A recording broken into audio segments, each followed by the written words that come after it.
Hello. Everything is a choice rather than a sacrifice. And the biggest thing about making those shifts is believing in them. My name is Alexi Pappas, and I'm an Olympic long distance runner, writer, and filmmaker. And this is my daily routine. So a typical day looks like this. The first thing I do when I wake up is, when I can, I meditate, but I at least do something to energetically start my day. It could be just putting on a song while I'm in the bathroom brushing my teeth, taking my morning vitamins, just something to set the tone for the day.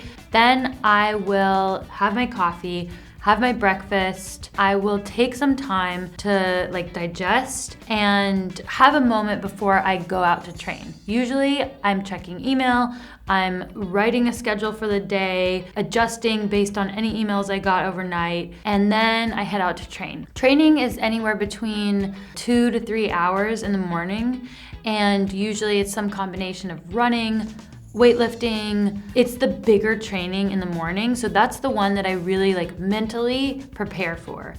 Oftentimes I run twice, but I try to make it so that the morning training is the one that I really need to be sharp and show up for.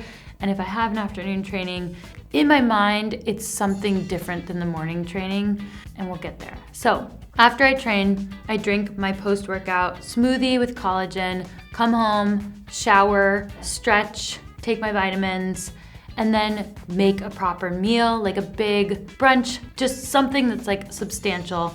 And then I actually completely shift focuses to the creative side of my career. Sometimes I require a nap in between these things, and I try to lay down at least for 20 minutes. Sometimes I feel so excited about what we're doing creatively that I shift right over. I think that having something to go to has kept me healthy as an athlete, because so often I see athletes who extend practice for hours and hours because they can always think of something else to do.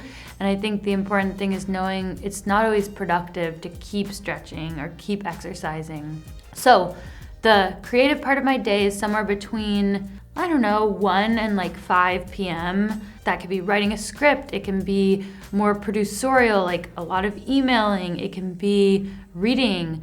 It can be meetings. So that's usually happening in that time of the day. Snacks are in there, and then I train again in the evening, and that could be anything from a short run, maybe even just a walk, a weightlifting session. But again, I think my mentality is that this one is more the massage run. It's the run where I can run with my husband Jeremy slower. I can bring my dog out. So it needs to be different, I think, so that I'm not on all the time. And then we'll have dinner, possibly do more creative work.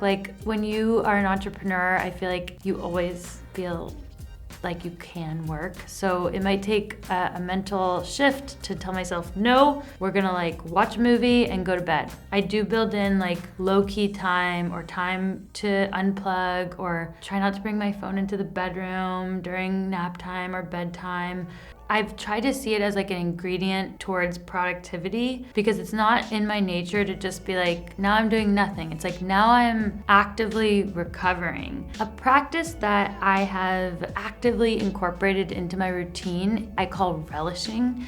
So I learned this lesson in college when, at the end of practices in college, our team would just run all the way to the locker room door, go in, shower, go to the dining hall, eat, go straight to the library, and we did not pause at all. And I remember our coach noticed this, and so he drew a line in the ground, and it was 50 meters from the locker room door, and he was you can't run past this line. You need to walk and just enjoy what you just did.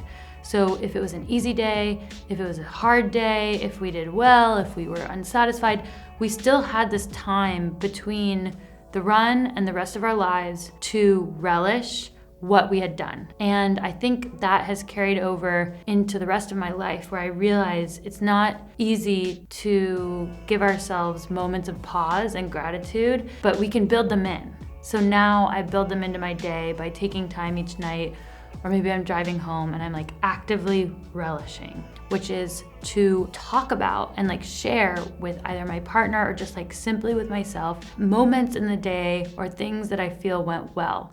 So my schedule, it does change sometimes, specifically if I'm at a training camp, I might lean more towards having 75% of my day go towards athletics. And then on the flip side, there are days when it's more creative focused and the immovable things are a little thing we're filming or other meetings that we've been anticipating. And the biggest thing about making those shifts is believing in them and knowing that everything is a choice rather than a sacrifice. And it's all contributing to this like well-rounded picture, even if every day doesn't look exactly the same.